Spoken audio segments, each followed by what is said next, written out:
Hello everyone and welcome to this a Tortoise thinking that means probably more to me and more to a few of us than most of our daily thinkings, our daily editorial meetings. If you've not been to a thinking before, I should just explain that Tortoise started with this idea that we should open up journalism and we should open the process by which we think about things, discuss how we commission stories, investigate the issues of our times, that we should host news meetings that drew not just on the expertise of journalists, but the experience and expertise of people who had that direct experience and expertise of the subject. And so what I hope over the course of the next hour in the discussion on opioids is that everyone will feel as though they are able to and eager to weigh in. We have one loosely enforced rule in a think-in, which is no questions. We don't want to have this sense that there are the sages on the stage and everyone else is quietly sitting and awaiting their wisdom. We want everyone to weigh in and inform our journalism. But the reason I say that this one means more to us than most is that the very first file that we did, the first in-depth investigation that we did when we launched Tortoise in April of last year was in fact, it was just before that actually, it was in the turn of last year, was a piece of reporting by two of our the terrific journalists at Tortoise, Tom Goulding and Paul Caruana-Galizia. And it was the classic cheat, if you want to know the truth, which was that we started in the autumn of 2018 thinking, what are we going to do next year? Oh, we should do a story on opioids. Look at what's happened in the US. I bet you the same thing's happening in the UK. And the reality is that Tom and Paul took that idea and came back and said, no, it isn't. There is something happening here, but it's actually very different. And it tells you a different story about pain medication, about the NHS, and about the systemic neglect of those problems in our country. It's different to what's happened in the States. It was driven by an analysis of data, but also by the use and the of kind of classic reporting, going to speak to people working in the NHS, people who've been dealing with different kinds of pain addiction. And the reason why this one matters more to us than most is that one of the things that we said we'd do too when we started Tortoise is that we wouldn't just do a story, sort of leave it there and let the caravan roll on. We'd come back to it. And so my job tonight is really to try and work out, is there a story to come back to? And if so, what is it? And so I hope that in the course of the coming hour, we really will try to get to where we should go next in our coverage of opioids, hence the discussion, settled but not resolved. Many people will have seen the settlement, the financial settlement. Many people will feel as though the issue is not resolved. And I'm massively grateful to Tom Goulding, as the reporter who's been, one of the driving forces behind it. He, as you've seen, is trying to marshal the chat this evening. Hello, Tom. Very nice to see you. But particularly to Jane Ballantyne. If there are heroes of this story, Jane Ballantyne is one of those. Someone who has been, forgive me, Jane, it's probably nearly 2 decades now since you started reporting and explaining what was happening in this area. And so we really appreciate you joining us this evening. Kathy Stanley is sort of on the other side of the Atlantic. The same is probably the leading specialist on pain, and is the person, as it happens, who's informing the UK on how it should think about pain medication. And we're delighted, Kathy, that you're joining us too. And Jonathan Tomlinson is in one of those areas where, if you like, Jonathan, we're in danger of holding you up for good practice before we've even kicked the tires on your practice. But it's but it's one of those areas where we've seen the lowest levels of pain prescriptions, and we're interested to understand how geography matters in this and how the clustering of pain prediction matters. Because one of the things we learned in our reporting last year was it's very uneven. Who gets pain medication, what they get it for and why. And we hope that, you'll be able to help us as a practicing doctor in Hackney. So thank you very much, all of you, for joining us. But as I say, I really do want to make sure everyone weighs in. I'm going to invite Tom in a moment just to come back and give us a little readout of those slides we saw at the beginning. But Jane, before we get into where this story is going next, will you give us your reading of how the Purdue Pharma story has moved in the last year, and whether you think it's fair to say that there has been, quote unquote, a settlement? Well, the recent settlement has been, as you know, very much in the headlines. And the cases have been going on for the last 5 years or more. And I think if you didn't really understand deeply the settlement, you would think, well, that's great. We're going to get billions of dollars from the company. And hopefully that goes to the right people. That is, the people that need help with the addiction that they developed because of the epidemic. But there are also problems. One problem is that, if you look deeply into it, that the Sackler family have not really been punished enough. I think a lot of people feel that. The other problem is that the company can survive all of this, and the company is very active, not just in the United States, but what is more worrying is that it's becoming increasingly active in other countries. So, we still worry that that Purdue Pharma is going to continue its exactly the same marketing practices and produce the problem that it produced in the United States in other countries. And, particularly developing countries where they're likely to be even worse off than the United States because they don't have mechanisms for controlling drug use if it gets out of hand. And Jen, just so I understand, I mean, I think it was, where are we? It's Wednesday. So my understanding is that yesterday, Purdue put in a guilty plea. They pleaded guilty on conspiracy to defraud the US, but also on these kickback charges. And therefore there is a settlement of $8 billion. But my reading of it, if I'm right, is that it's not going to be as much as $8 billion that gets distributed amongst the families. And it's not clear to me, I've got to confess, that whether $8 billion, how far $8 billion goes, given the reach of OxyContin use in the States. Yeah, exactly. I mean, it sounds like, it sounds like a lot, yeah.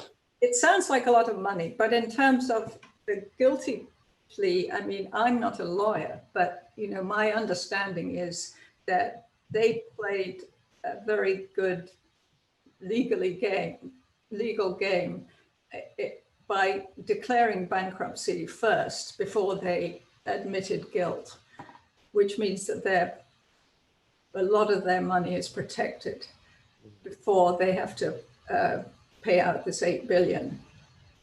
And Jane, what's your position in terms of, if you like, what's the maximalist position on what the Purdue settlement, if you think, should have been? Well, I don't think any amount of money can solve the problem completely. Right. But it's not just the money. I mean, and in my view, it's not even just a matter of providing treatment for people who've been affected, although that's obviously a necessary part of it. But what we don't want is for the practices to continue so that more people are pulled into this epidemic.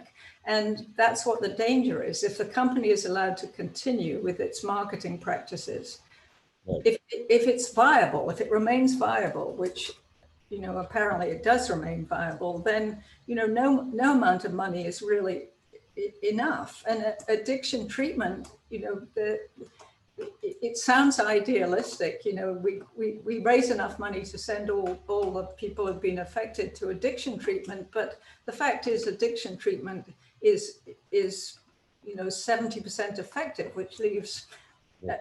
at the very least 70% effective, probably less effective than that. And there's a lot of relapse, and people who develop an addiction are saddled with it really for the rest of their lives. So, what we really want is for them not to become addicted in the first place, particularly not to become addicted through the prescription of opioids by doctors.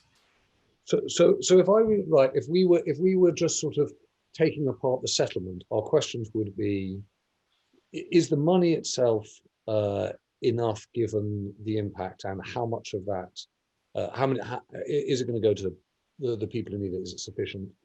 The Sackler family question, which is whether or not Purdue continues to operate, and the Sacklers themselves as a family are obviously reputationally massively damaged, but not financially. The spillover internationally, and to your mind, the much bigger question, which is, what do you do about the ongoing issue of pain medication and addiction that this doesn't address? Is that a fair summary, Jane? Exactly. I mean,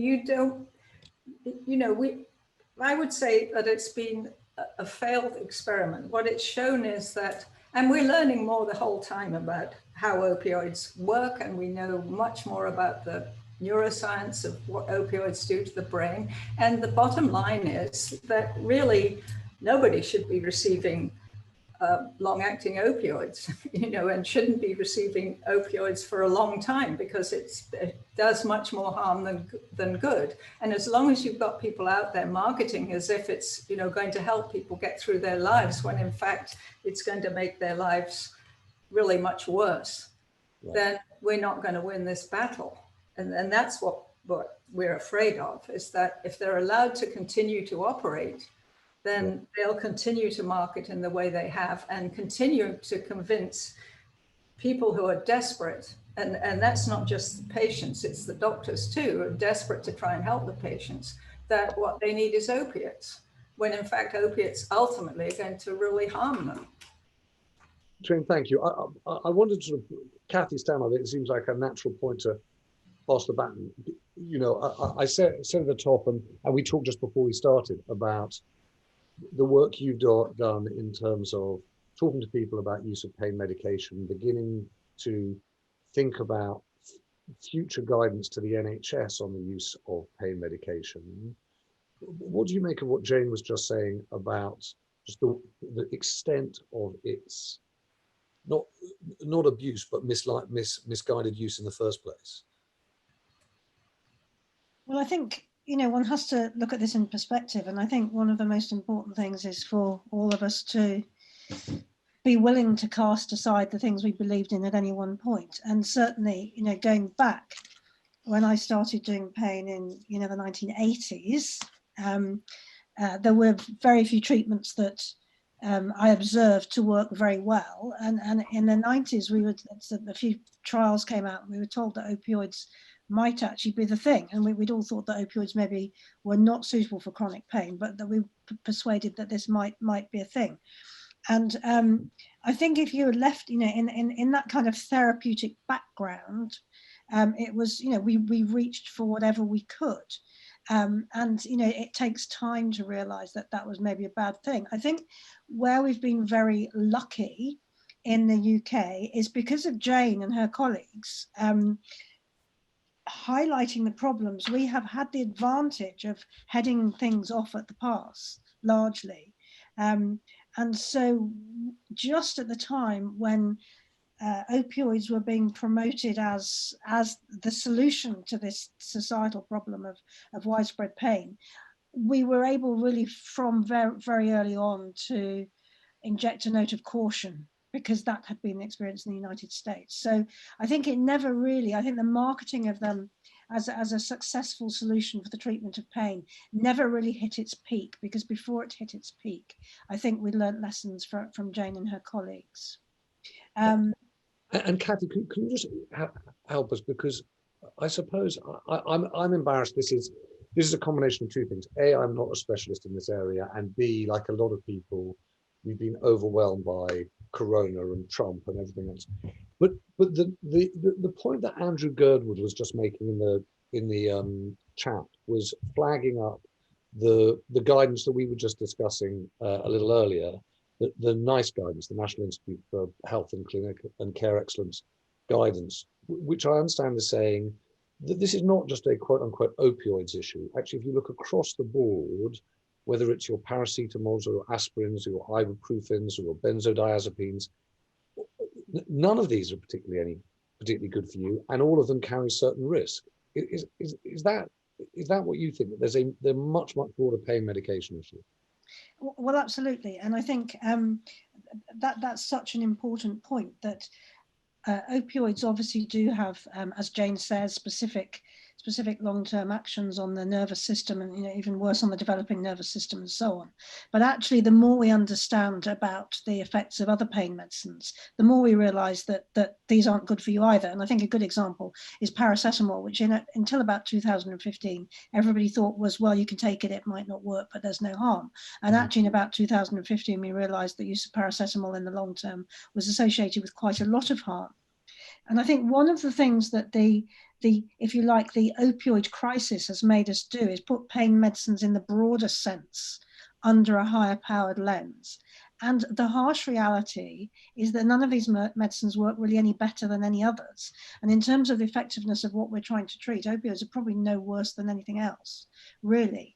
And all of these medicines are associated with long-term harms, which I think has led us into for me, a more interesting discussion, whereby we say, well, look, all of these compounds have theoretical advantages in interrupting signaling of pain messages, and in the laboratory, very elegant results that tell us how they work. Why are they just not working for our patients in clinical practice? And I think once you get to the point where you say, why do no medicines work for this condition, it starts to bring forward a conversation about what is it quite that we're trying to treat. And I think for me, that's kind of where I think we are now. So I don't think there's any argument that medicines on the whole for most types of chronic pain are not very helpful. So rather than thinking, can we get better medicines, or where will the next receptor be, I think we've got to start saying, well, why is this? Why is it that treatments that theoretically should interrupt pain signals and give people relief of symptoms, why are they not doing that? And then that leads us on to a more illuminated discussion about what actually pain is and what it is we're trying to treat. And when somebody comes into the clinic with a complaint of long-term pain, what is that? And is that something that should be treated with a compound that blocks signaling, or is that something completely other? So Kathy, sorry, forgive me. I used to work, when I came back, I was a reporter at the FT, and when I came back, I worked on media with Kathy Newman, who's now on Channel 4. And she always used to do this thing where I was like, I couldn't believe that she would do it. She would just ask someone, okay, well then what's the story? I would say, surely that's our job, Kathy, is to try and divine that and figure that out. She said, no, it's much better you just ask them directly, what's the story? So in your view now, when you think about, okay, people have done the Purdue story, they've done the Sackler, the opioid story, but if you're looking in the UK, what do you think is the story now? Well, I think there's still I think there is still some messaging to do around, because the Tom slide showed the prescriptions, and they have peaked and are beginning to come down, and I do think that's a testament to the various initiatives that are going on. But I think the message is sold now. I think where the conversation is at is why, whatever we try to do, it doesn't make any difference to the prevalence or disabling nature of chronic pain. So for me, the story is actually, what is persistent pain and what are we trying to treat? And why does the prevalence of persistent pain link so closely to deprivation, poverty, poor health literacy, and so on, in just the same way that the prescription of opioids relates to those kind of social and otherwise emotional markers. So that for me is the stories. What is it that we're trying to treat? So we know now that we're getting it wrong.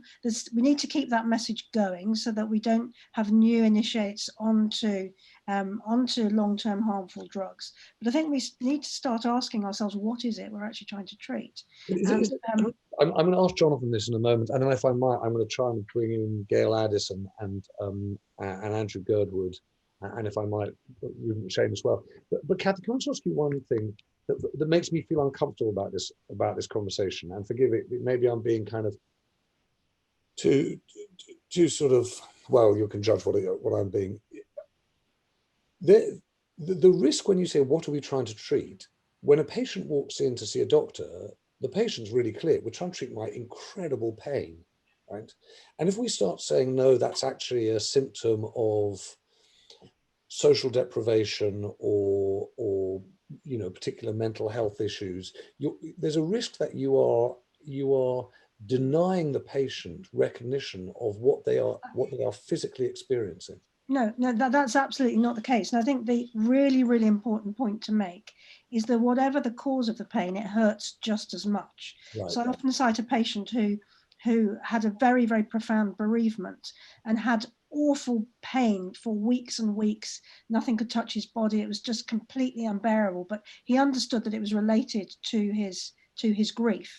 And I think the first thing is, if somebody comes into the clinic and they say that their pain is awful, it is awful. It is ruining their life. It affects their identity. It is very, very painful. But I think what I'm saying is that the solution, which seemed very simple at first, which was right, how do pain signals work? Let's block those pain signals, has proved to be disappointing.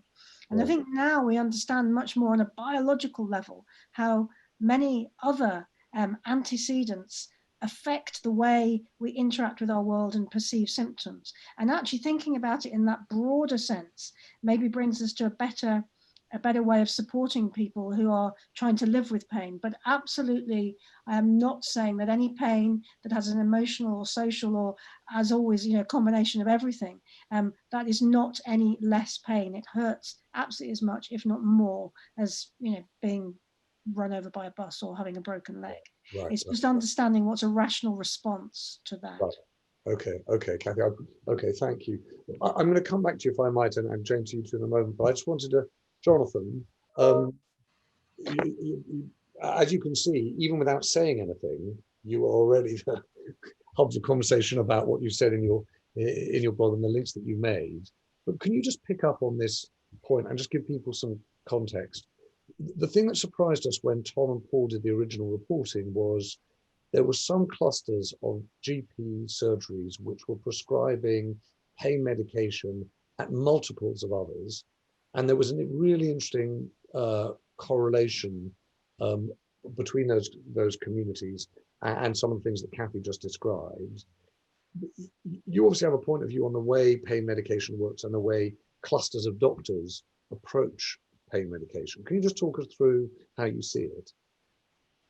So, I mean, there's an ontological question, which is what is chronic pain? And the new NICE guidance refers to primary chronic pain and secondary chronic pain. Now, I'd never heard of this distinction before the guidance came out.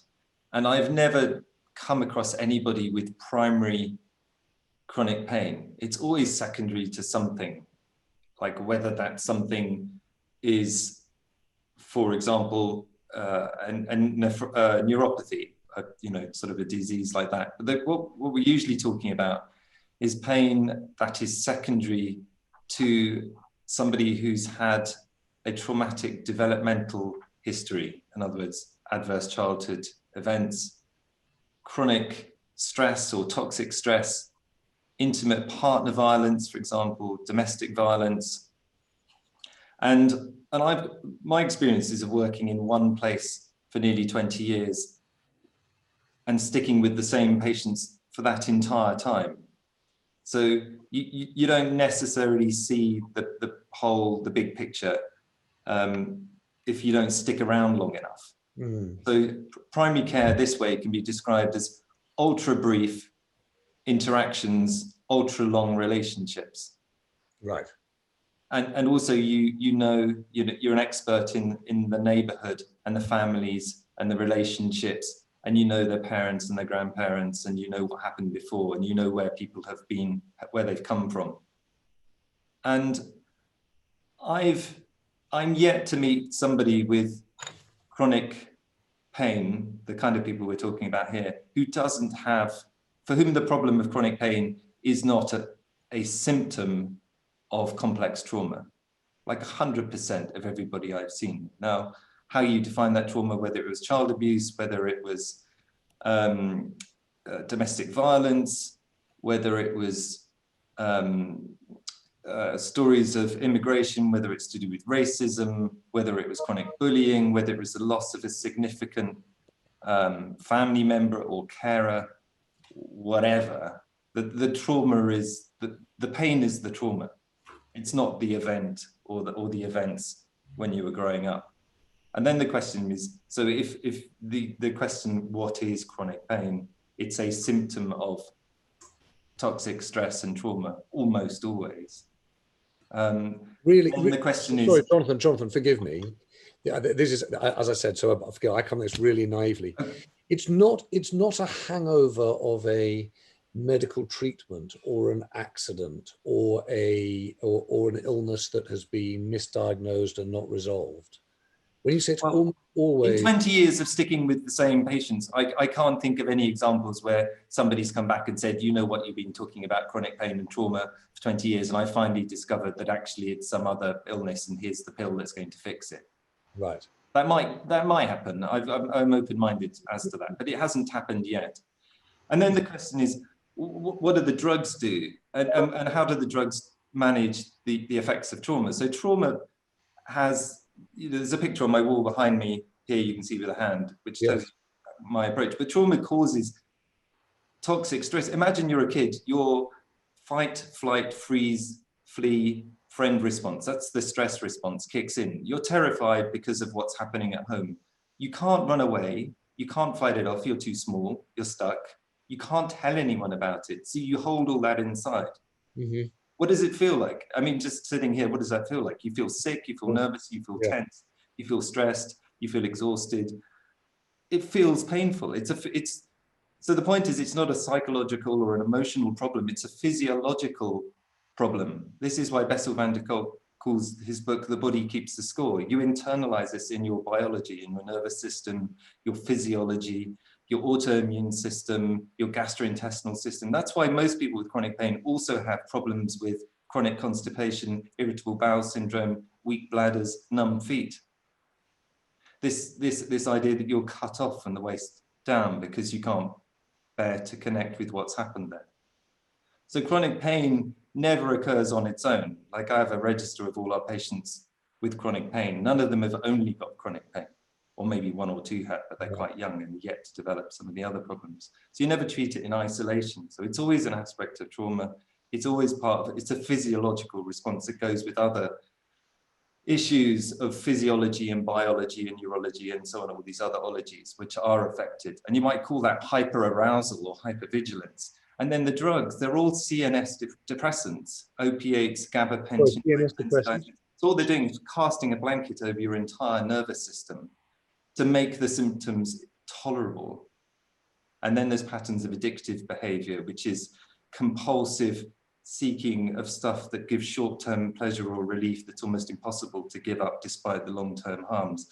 So for some people it's OxyContin, for other people it's shopping or sex or gambling or being on the internet or cutting or OCD.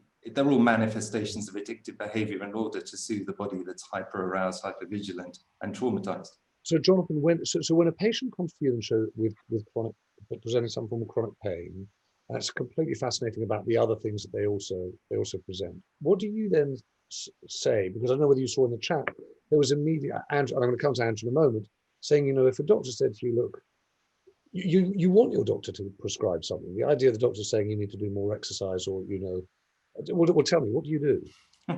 So, okay, so first of all, practically, first of all, like, pain is never it's never a thing in and of itself. So you take a full medical history, but often you're seeing somebody in their 40s or 50s who comes and saying, I'm on this prescription, I want some more drugs. So normally there's some harm to be undone. You look at the medical history and you look at the pattern, everything that goes back through their life, and you pull them out and you think, here are the manifestations of hyperarousal, hypervigilance, hyperanxiety, toxic stress. So what are we talking about? And then you might agree to call this thing chronic pain. And then you look at all the other stuff and say, look, it's not just a pain thing, is it? This is other bits of your body are similarly affected. Or what do we, and how do we have discussions with that? And the reason I think we prescribe maybe less here than in other bits of the practice, you need to have relationships with patients in pain. And those relationships are difficult, they're hard work. They don't click to start with. You might have to go through difficult times. Patients can have long-term dependable relationships on drugs, with drugs, when really they need to have them with healthcare professionals. And if you can't have it with a healthcare professional, because you live in an area where they don't have a regular GP, you have no continuity of care, the doctors are changing all the time, then the one long-term relationship on which you can depend is on drugs. But just practically speaking, so someone comes to you, they've got chronic pain, you set out what you just set out for us, and at the end of the conversation, I'm like, that's great, Dr. Thompson, I would still like the drugs. Right? What do you say to them then? So you say, and what else? So I have this, there's the picture behind me, Yeah. and on the picture, on the middle finger includes stuff that goes in your body, which Right. includes food, alcohol, illegal drugs, prescribed drugs, cigarettes, whatever. So it's there, the drugs are there. They're a part of one finger, which is part of a whole hand or a holistic approach to managing chronic pain. So let's see what else is missing. And then let's make a plan with these drugs, because we know that in the long term, they do more harm than good. So what is the plan? And then you make a plan and you document it and code it. So in general practice, you want to be able to search your records. You want to know exactly how many people you're looking after with chronic pain. You want to know whether you've documented they're on long-term opiates or gabapentinoids or whatever, and you've made a plan with the patient for what you're going to do in the long term. How you're going to manage a crisis. Are you going to do a planned withdrawal, and how long are you going to take? John, thank you. I'm going to, there are a whole load of people making these kind of fascinating points, and I'm always grateful for just sort of getting right to the issue. And so I wanted to go, Gail Addis, you said that, I don't know whether you're still in practice, but you've been in practice. So I'd love to hear from you, and if possible, Andrew Girdwood, you said that you would have laughed if someone said take more exercise when you've gone to the doctor and are seeking medication on pain. Andrew, are you there? Yes. Well, do you want to go first and just say what, I mean, say as much as you want to do, but like how you think about this and what you've heard? Gosh, yes, I've lived with pain for about 20 years, I think now. I'm much better than I was. So it all manifested with a worrying swelling on one of my arms, which resulted in an operation to take out the offending bad bone. And maybe that was my trauma. I was going to say, to my knowledge, I don't think I've had any trauma, but even after the wound healed, the pain got worse, and not just in my arm, just gradually all over my body.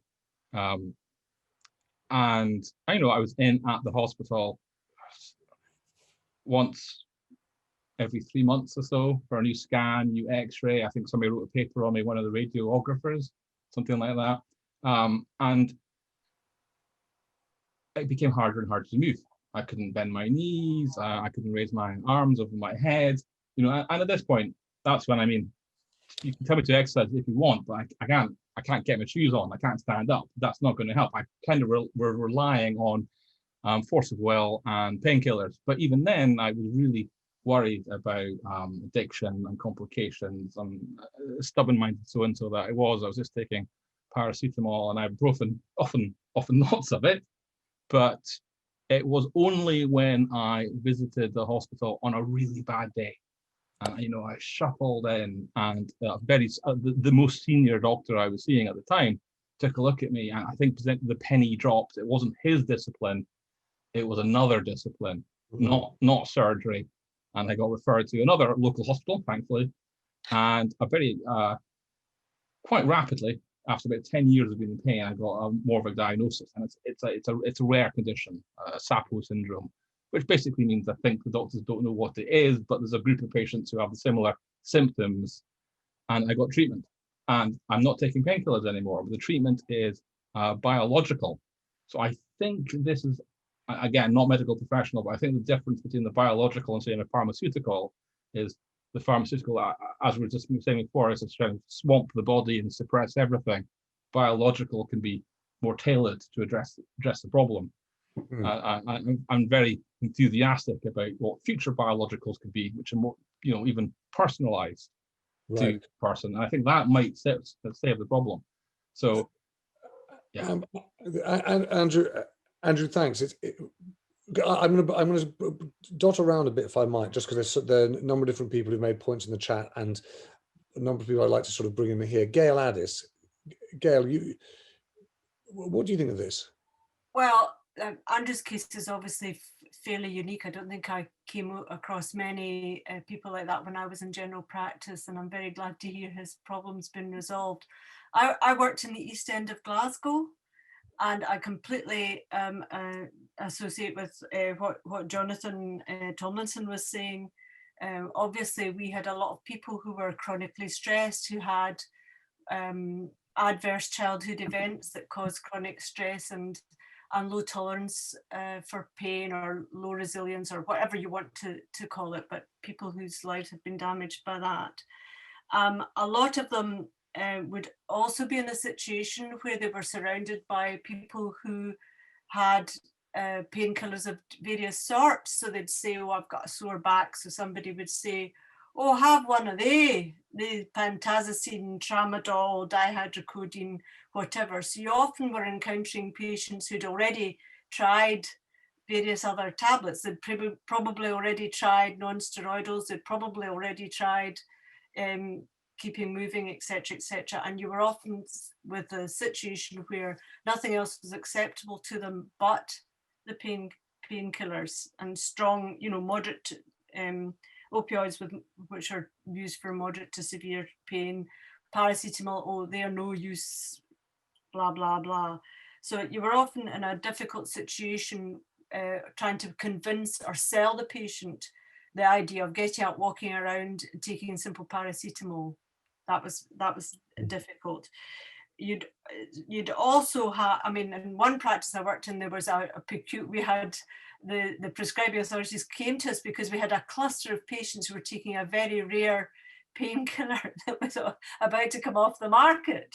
And that was because we had that kind of cluster, a culture of it. So we would deal with that by with chronic pain by trying to change people onto other painkillers. We were sold tramadol as being less addictive than other opioids, but I'm talking about obviously 10, 20 years ago. And we would try to control it with weekly dispensing. And ultimately, if you couldn't solve it by investigation, etc., you would refer people to a pain clinic. I don't think anybody's mentioned pain clinics here, but that's also a resource for GPs for chronic unresolved pain. Gail, thank you. I want to just come, if I might, just to Tom and Paul, who did the original reporting, and I'm going to go back to Kathy if I can. It's so challenging, this conversation for me, because I realize that there's so much that we accept about medical practice is because it's the thing that we've grown up with, it's the thing that's been done, and we think, well, that must be the right thing to do. And so rewiring it all is quite a hard thing to think about. Tom, do you want to go first? What do you think on where the story's moved on to? We heard from Jane at the top about the Purdue settlement, but it feels like there's a whole world of this story that goes way beyond opioids and OxyContin. Yeah, massively. And I think, in the conversations with Kathy and others in reporting the story, we notice that you can often feel in this complex web where you get sort of lost because there are so many variables that are connected of substance misuse, previous addiction, mental health, lots of public health variables like obesity, and then all the deprivation metrics of an area that are all connected, and trying to untangle them, work out why certain places in the country have very different rates of opioid use than others is really difficult to untangle. Since our piece, there was a project by Ben Goldacre in the Lancet, which kind of looked at how the highest prescribing areas were, there was the Northeast, but it was largely coastal, and often rural, but certainly coastal. And so working out why some of these towns there's been some coverage, and there is obviously a discourse around the kind of the towns left behind, but those towns on the coast often don't get talked about in the kind of build back better narrative. It's often those kind of those towns around Manchester and Leeds and Yorkshire and Lancashire that get talked about, but the coastal towns are certainly where the opioids are prescribed the highest by the looks of things. And so I think working out what's going on there is an opioids role there within the larger story of socioeconomic deprivation and towns that really do just get left behind. Paul, can I ask you too what you think about it? Just because I do think this is one of those stories where there would be something really beneficial of us saying, okay, well, we did that piece, and then what's the next step? Paul, I can't hear you. Is there a reason I can't hear you? You don't look muted. No. Do you think? I know you've just got his end. He'll just need to change the settings his end. It's apparently with you, Paul. I'm going to come back to you in a second. But Kathy, can I just come back to you for a moment while we get Paul's audio sorted? Do you understand what I'm saying? Is this is really challenging to me to say, look, you're going to have to rethink the whole world of pain medication, and to an extent, the reporting that we did actually totally chimes with what Jonathan Tomlinson's saying, which is you're seeing high levels of pain medication prescribed in areas of high levels of social trauma and individual trauma. But I still am not clear if NICE were to recommend taking away this or radically reducing the prescription of these medicines, what doctors are then saying to patients who come in with chronic pain. I think it's very difficult, and I think don't really just focus on NICE, and I'm certainly not speaking for NICE, but I think Jonathan pointed out the very important thing that the absolute key thing is an empathic and trusting relationship with patients, and actually believing their story and validating their pain, because living with pain is awful and it destroys lives. And I think communicating that with the patient and understanding that you're there with their distress is very important. And I think that leads on to, every layer that you peel off this, there's another layer. And say, what are doctors going to do instead? And this comes to our own thoughts and feelings that we bring into consultations.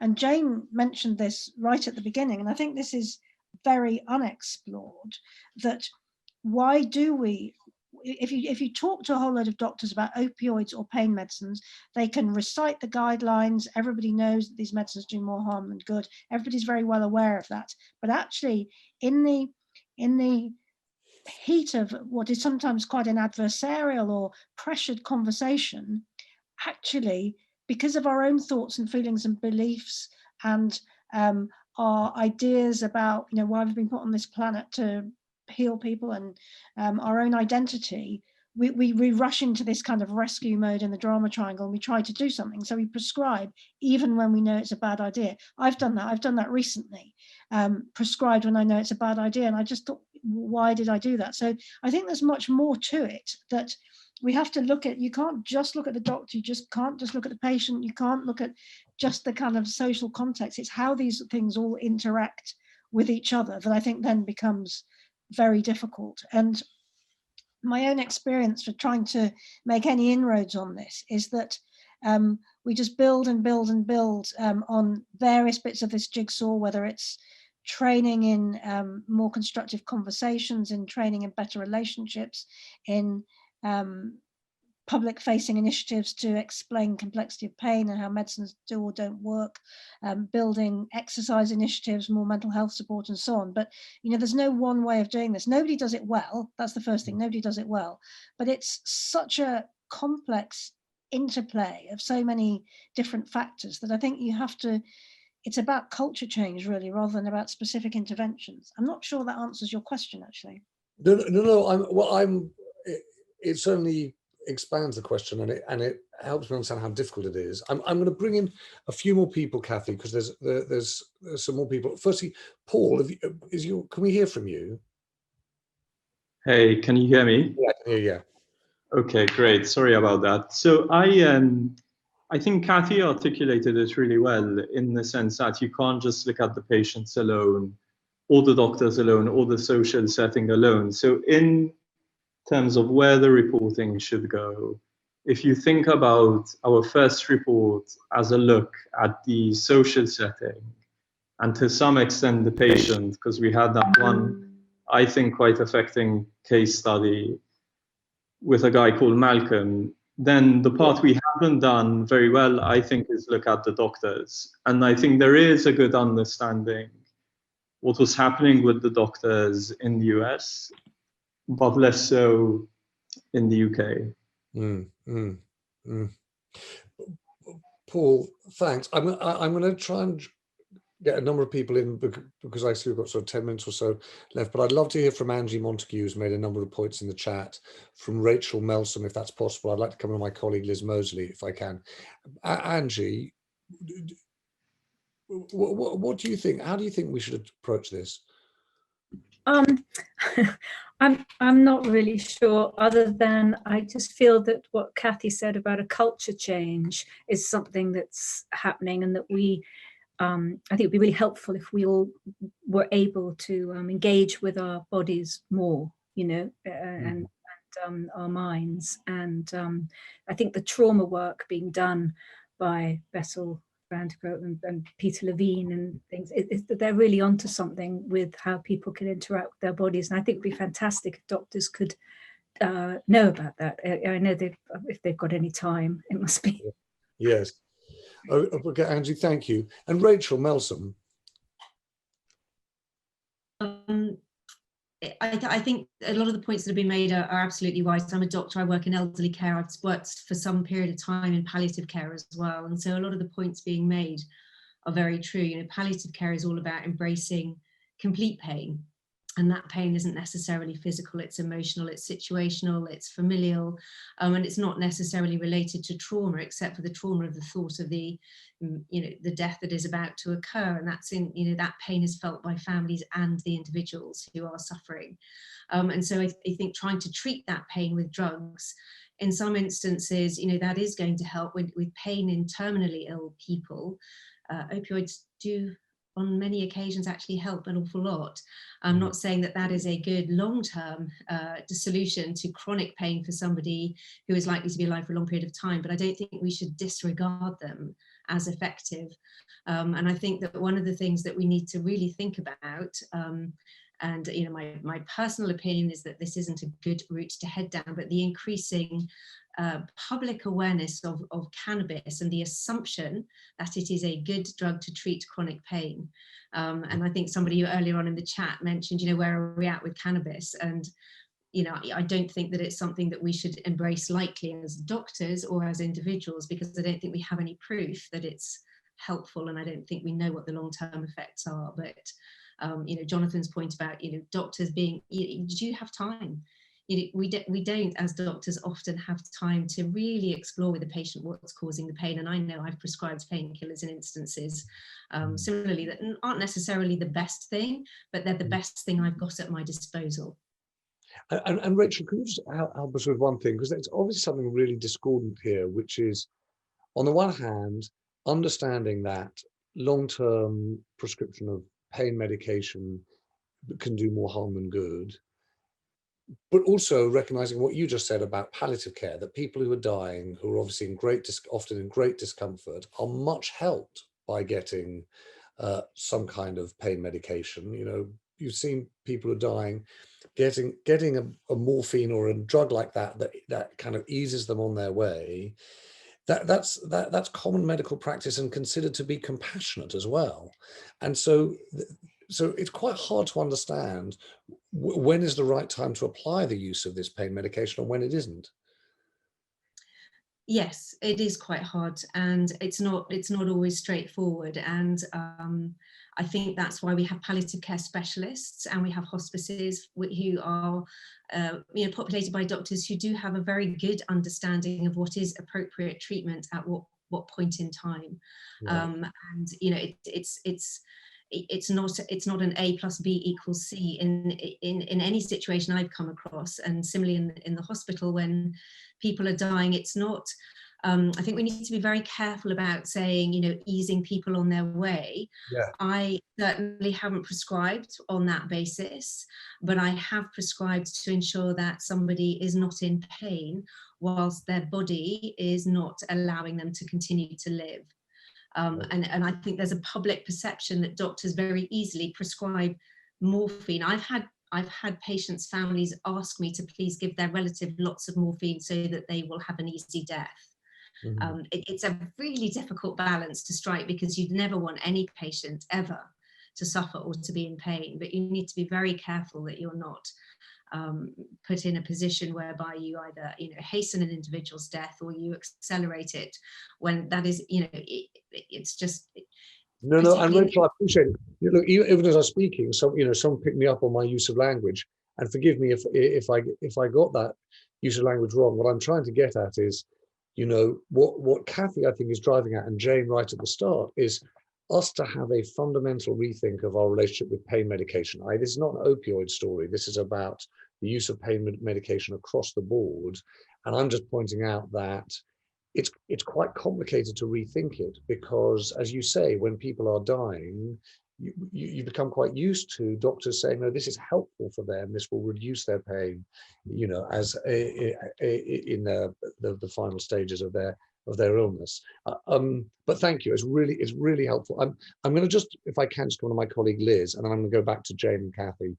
Liz, can I just pick up with one point that you made right at the beginning, which was this point that you made about endometriosis, right? Endometriosis, yeah. So So because you're saying it can't all be linked to trauma, right? Well, it was just a question. So it's a very well-known thing, people who are interested in women's health and medical sexism. We've had ThinkIn on before, that endometriosis is notoriously, it takes a long time to get a good diagnosis of endometriosis, 12 years, 15 years, in my partner's case, over 20 years. And it really hurts, and it's incredibly debilitating. And it was just a question really, which is, all of the people who suffer with endometriosis, they can't all really be secretly suffering from toxic trauma. So I don't mean to be facetious, because a lot of what I've heard this evening really hits home to me. And speaking as a person who, as I said in the chat, I've had a headache every day of my life since I was 9 years old. I took the maximum daily permitted dose of Nurofen Plus, which is a painkiller that contains codeine and ibuprofen, every day for over a decade. I absolutely recognize the connection between being in physical pain and being in emotional pain as well. That completely makes sense to me. But surely, in the case of somebody who has a diagnosable condition that is painful, I get that the trauma makes it worse, but I worry about the diminishing element that you were asking about earlier, James. And the same case with my brother. My brother's has an appallingly injured knee. There's no cartilage left. He's constantly in agony. He's going to go and get the injection thing that you get, which is not, I don't think it's an opioid. It's something else that you like, a painkiller injection. These are things that are real physiological things that cause you pain. So I just worry that I feel like there is a difference, but maybe I'm just not getting it. I don't know. No. Jonathan, do you want to come back on that?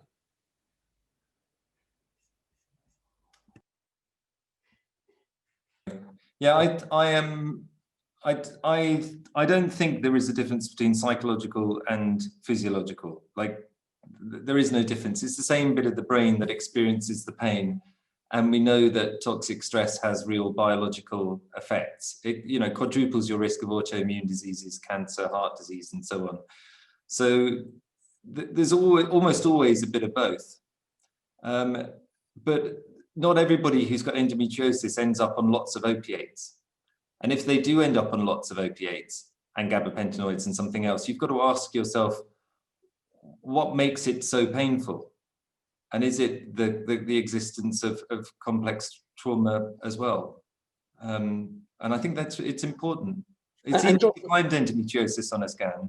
And Jonathan, before I go back just to Kathy and Jane to have the last words, can you just tell us what your approach is? If you're saying, look, we're going to try and reduce the prescription of pain medication, when someone comes in, if it's anyone you can see in the chat coming in, given the constraints on your time, given the fact that you're not available to have that empathetic relationship that you talked about on possibly the frequency that a patient might want, how do you help someone reduce their pain medication? What are you prescribing in its place? A relationship, a commitment. You know, I'm sometimes you use drugs to get people out of your room or to avoid having a human connection, a human commitment. So I commit to be their doctor and to stick with them and offer continuity of care and see them through it, or stick with them even if they don't go through it. And commitment I appreciate over time. Yeah, but they've got to have safety and trust. You can't deal with the medication if they don't trust you and they don't feel safe with you. Okay. Jane, I'm going to come back to you and Kathy, if I might, just as we close. We've gone a long way from Purdue Pharma just to I suppose your area of expertise broadly. Do you agree with this, that we need to fundamentally rethink the use of pain medication across the board? Absolutely. I mean, I think we have to fundamentally rethink pain and what we think about pain, and particularly what we think the role of medicine is in the treatment of pain. And I think, you know, the real story is that we have over-medicalized pain. And, you know, that would all be fine if we had solutions, but a lot of the tools that doctors use, apart from what everybody's been talking about, and that is the conversation, the relationship, all of that is terribly important. But the pills and the injections and the operations we've been doing to help people with pain, in many cases have just made matters worse.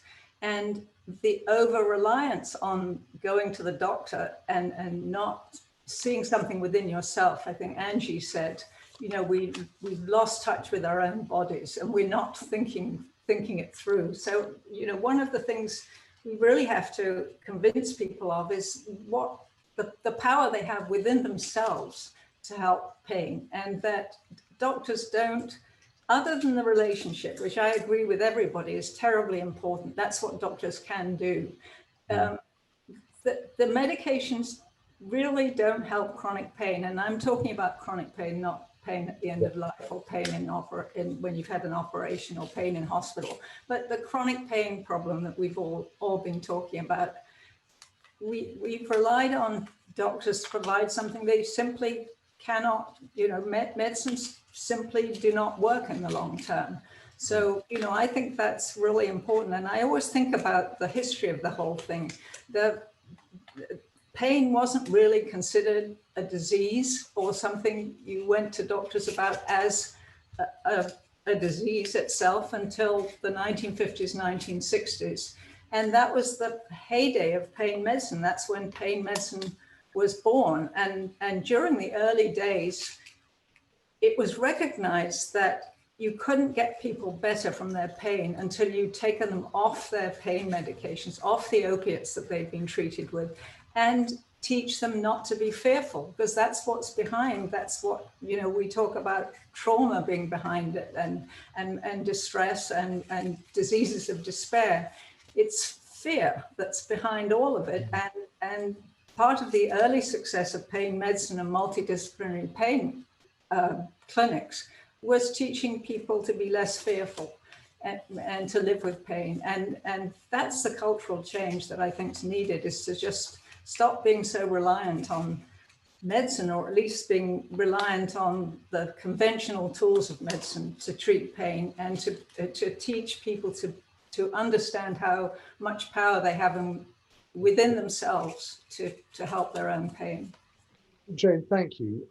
Kathy, can I come to you? Forgive me, I'm going to try and end this. I'm going to end this thing with a couple of questions which are very impersonal and economic, which is there an industry lobby that has an interest in sustaining the pain medication levels that are applied to chronic pain? And is the answer that Jonathan Tomlinson presented and that Jane just set out, where there's much more personal connection, there's a quote unquote a relationship there, what are the economics of sustaining that in treatment of chronic pain? Okay, I mean, there is an industry, and there's an industry, a pharmaceutical industry, and a medical equipment industry, and then, you know, individual personal, you know, financial interests in people making money from pain treatments. So there are always these sort of influences that are brought to bear. And I think one of the problems is that because pain is inherently, I would almost say, impossible to treat, it leaves very very open season for these people to try and sell things, because obviously trying to do something that you have found everything you've done is unsuccessful and somebody tells you that they've got a cure, then it's very tempting to try that. So there is that. But I think we have learned, again, as I said before, I think we were lucky to recognize the huge influence of marketing of pain products in the United States before it got to the worst here.